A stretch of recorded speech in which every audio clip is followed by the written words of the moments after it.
Lisa rejoint Victoire à l'hôpital. Sa cousine lui a donné rendez-vous pour lui parler. Lisa avoue à Victoire qu'elle et Amel ont manqué de courage et n'ont toujours rien dit à Aaron et Adam à propos de leur départ pour Berlin. Victoire conseille à sa cousine de parler à Aaron rapidement, surtout si elle veut qu'il l'accompagne en Allemagne. Ensuite, elle lui révèle qu'Aaron lui a acheté une bague de fiançailles. Lisa est touchée par le geste de son compagnon. Marianne, assise à proximité, a entendu leur conversation. Quelques instants plus tard, elle interpelle Aaron dans les couloirs de l'hôpital et le félicite pour ses fiançailles. Mais Marianne fait une gaffe en précisant qu'elle aurait aimé qu'il lui annonce lui-même son déménagement en Allemagne avec sa compagne afin qu'elle puisse s'organiser et trouver un remplaçant. Aaron est abasourdi. De son côté, Adam rejoint Amel à la paillote. La jeune femme prend son courage à deux mains et lui apprend son départ à Berlin afin d'intégrer une université d'art. Adam félicite sa petite amie et envisage même de venir la voir les week-ends et les vacances. Amel est soulagée. En fin de journée, Aaron rentre de l'hôpital et confronte Lisa.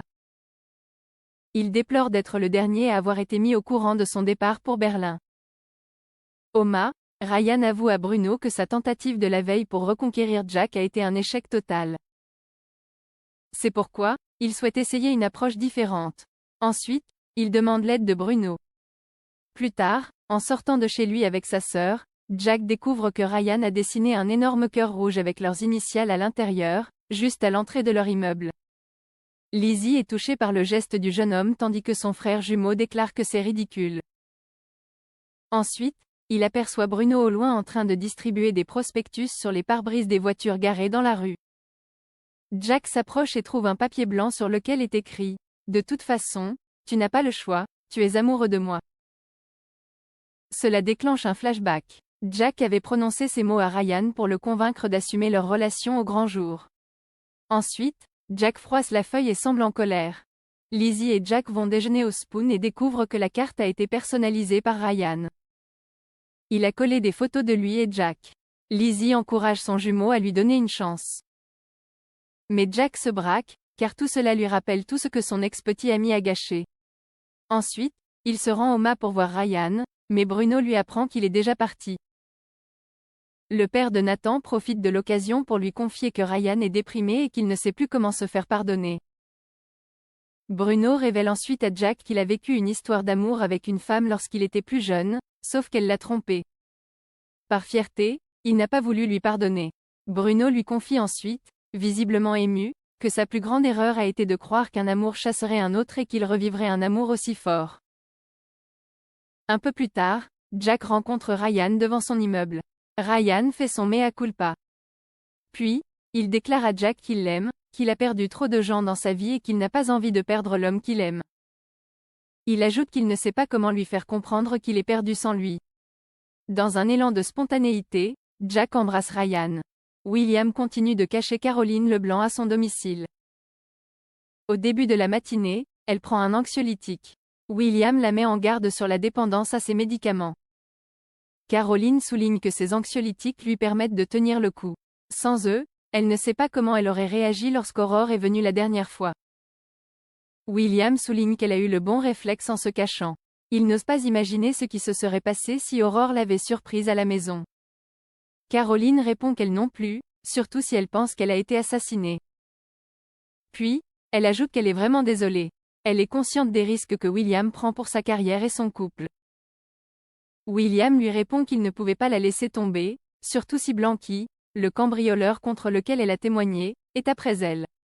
Caroline est convaincue que celui-ci veut se venger de son incarcération et du départ de sa femme. Elle affirme qu'il la tuera dès qu'il en aura l'occasion. Selon elle, c'est lui qui a assassiné le directeur de son agence. William continue de penser qu'il n'est pas trop tard pour aller voir la police. Mais Caroline craint que les enquêteurs ne trouvent rien contre Blanqui et qu'il soit relâché. Au commissariat, Sarah confie à Roxane qu'elle n'est pas à l'aise avec le fait de devoir cacher des éléments à Martin au sujet de l'enquête de la mort de l'agent d'assurance. Pile au même moment, Martin les interrompt pour les informer que la garde à vue de Blanqui va être levée sur ordre du procureur. Il était avec sa mère au moment du meurtre de Drouet. Des voisins ont corroboré son alibi. Un peu plus tard, Manon téléphone à William et l'informe que Blanqui vient d'être libérée. William la remercie de l'avoir prévenue. De son côté, Sarah informe Aurore que Martin leur met la pression sur la vidéo du cybercafé. Au fil de la conversation, elle découvre que sa collègue lui a caché qu'elle soupçonne son mari d'avoir falsifié le bon transport du corps de Caroline Leblanc. Elle s'assure qu'Aurore ne lui cache rien d'autre et décide de demander le rétro-bornage du téléphone de William. Pendant ce temps, William informe Caroline qu'Yvon Blanqui a été libéré ce matin. Il commence à douter de la culpabilité de ce dernier. Caroline se met à pleurer et craint que William la laisse tomber. William la rassure en lui promettant qu'il ne la lâchera pas. Au commissariat, Sarah informe Aurore que le rétro-bornage de William n'a rien révélé de suspect. De son côté, Roxane a poursuivi ses recherches sur Drouet et a découvert qu'il était un parieur compulsif. Elle a également examiné le passé de Caroline et a découvert qu'elle avait vécu à Paris à l'automne 1997. Aurore souligne que William effectuait son internat là-bas à cette époque. Plus tard, elle reçoit des documents sur Caroline Leblanc et fait une découverte troublante. Sur l'attestation d'assurance habitation du logement dans lequel elle vivait à Paris, 2 noms sont inscrits, ceux de Caroline et William. Aurore en déduit que William était son compagnon à l'époque.